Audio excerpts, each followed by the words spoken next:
ত্রয়োদশ জাতীয় সংসদ নির্বাচনে 299টি আসনের মধ্যে 297টির ফলাফল বেসরকারিভাবে ঘোষণা হয়েছে।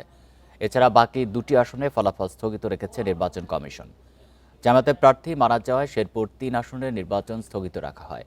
ফলে নির্বাচন হয়েছে 299টি আসনে।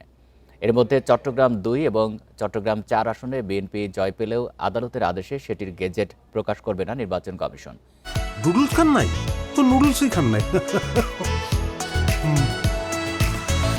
এই দুটি ছাড়া বিএনপি জোট জয়ী হয়েছে 212টি আসনে। এছাড়া জামায়াত এনসিপি সহ 11 দলীয় জোট পেয়েছে 77টি আসন। স্বতন্ত্র ও অন্যান্য দল জয় পেয়েছে 8টি আসনে। ফলে 212টি আসনে নিরঙ্কুশ জয় নিয়ে সরকার গঠন করতে যাচ্ছে বিএনপি জোট।